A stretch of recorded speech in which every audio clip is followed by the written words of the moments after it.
जय श्री राधे सभी मित्रों को हमारे YouTube चैनल में आपका बहुत बहुत स्वागत है। तो आज की वीडियो में हम जानेंगे कि हमारे पूर्व जन्म में हम क्या थे और हमें इस जन्म में दुख क्यों भुगतना पड़ रहा है, ज़्यादा दुख हमारे जीवन में क्यों आ रहा है और किन कर्मों के अनुसार हमें ये मनुष्य जन्म मिला है और पिछले जन्म में हम क्या थे और कैसे ये जीवन निकलेगा और इसमें कितने दुख और कितने सुख, इन सभी विषयों पर चर्चा की जाएगी। तो सबसे पहले ये जानना होगा कि पिछले जन्म में हम क्या थे। तो पिछले जन्म में हम क्या थे ये महत्वपूर्ण नहीं है, इस जन्म में हम क्या कर रहे हैं ये महत्वपूर्ण है। क्योंकि जो जैसे हम जीवन जी रहे हैं और हमारे दुख आया, क्लेश आया या घर में कोई तकलीफ आई या कोई परेशानी आई, हमारा मन अशांत हो गया, तो वो किस कारण हुआ।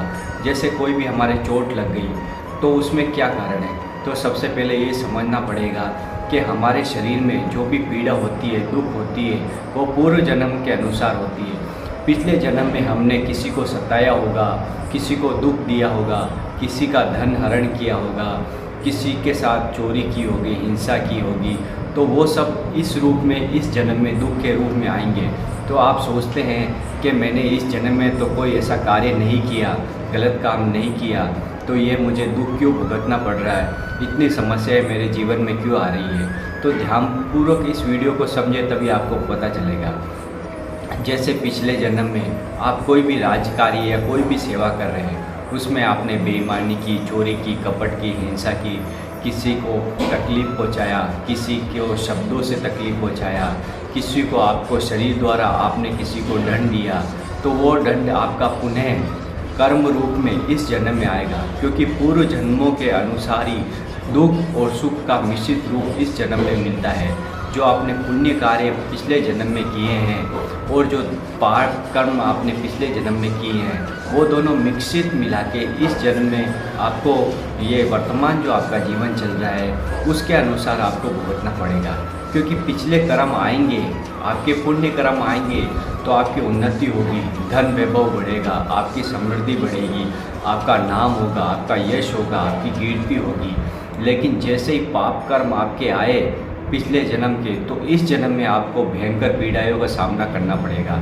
समस्या आ जाएगी आपके बहुत सारी और आपका जीवन ऐसे लगने लगेगा मैं बहुत परेशान हूँ, भगवान ये मेरे साथ क्या कर रहे हैं और मैंने इस जन्म में कुछ नहीं किया, इतना दुख मुझे क्यों मिल रहा है। तो सावधानीपूर्वक इसे समझें, क्योंकि ये जीवन हमें पुण्य और पाप से मिश्रित मनुष्य जन्म मिला है और इस जन्म को हम कैसे पार कर सकते हैं और कैसे ऐसे कर्म करें जिससे इस जन्म को सार्थक बनाकर हम अगला जन्म हमारा सुधार सके।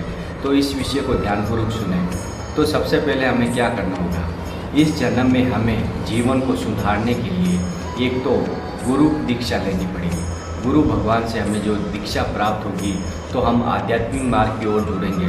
आध्यात्मिक मार्ग की ओर हम जुड़ेंगे तो हमारा धीरे धीरे रुचि भगवान की ओर होने लगेगी और हम मंत्रों का जाप करेंगे, भगवान के नाम का जाप करेंगे, कीर्तन करेंगे।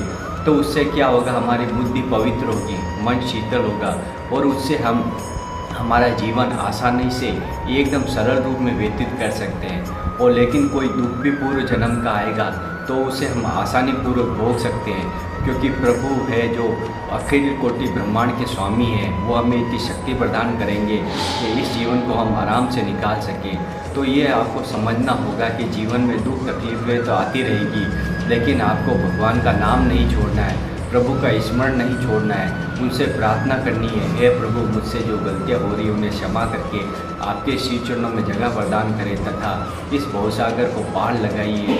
मुझसे ऐसा कोई कर्म नहीं बने जिससे मेरी दुर्गति हो जाए और मुझे वापस मनुष्य जीवन या कोई और योनि में कोई जीवन मुझे मिले। क्योंकि ये जीवन हमें मिला है भगवान की शरण में जाकर भगवत प्राप्ति करने के लिए। क्योंकि मनुष्य देव केवल जो देवताओं को भी दुर्लभ है, ब्रह्मा जी को भी दुर्लभ है, सभी को दुर्लभ है जो मनुष्य देह मिला है, उसमें वो मिला है केवल आपको भगवान का कीर्तन करने के लिए, भगवान का भजन करने के लिए। लेकिन काम, क्रोध, लोभ, मत, मत्सर के पीछे आदमी इतना परेशान हो गया है, वो घूमता फिर रहा है, मारा फिर रहा है धन के पीछे, कामनाओं के पीछे, लेकिन उसे शांति नहीं मिल रही, मन को सुकून नहीं मिला। मन को सुकून तब मिलता है जब आप अपनी इंद्रियों पर संयम बनाते हैं, भोगों पे संयम बनाते हैं। आप गलत आचरण करेंगे, गलत व्यवहार करेंगे किसी के साथ, तो आपका मन कैसे शांत होगा। मन को शांत करने के लिए आपको अच्छे आचरण करने पड़ेंगे, सबको सुख प्रदान करना पड़ेगा, पुण्य कार्य करना पड़ेगा, भगवान का नाम जप करना पड़ेगा, तब जाकर आपका मन शीतल होगा और आपको आनंद की प्राप्ति होगी।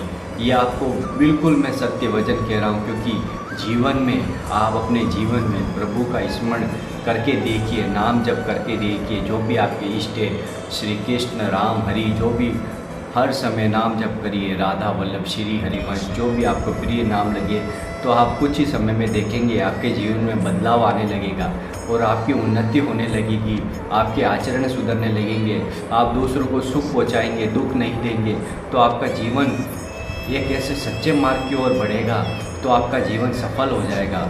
भगवान आपके ऊपर प्रसन्न करके सभी सुख सुविधाएं प्रदान करेंगे तथा आपको भगवत मार्ग में चलने के लिए प्रेरणा प्रदान करेंगे और आपका जीवन में कोई भी दुख, एक क्लेश मात्र भी नहीं बचेगा, क्योंकि आप प्रभु की शरण में होकर उन्हें पुकार रहे हैं, उनसे प्रार्थना करेंगे, तो भगवान आपको अवश्य वो कामना की पूर्ति कर देंगे। तो ये वीडियो आपको कैसा लगा? वीडियो को लाइक कर दे, कमेंट कर दे, शेयर कर दे और चैनल पे नए हैं तो चैनल को सब्सक्राइब जरूर कर दें, क्योंकि ऐसी ही आध्यात्मिक वीडियो हम आपके लिए लाते रहते हैं। राधा वल्लभ, श्री हरिवंश।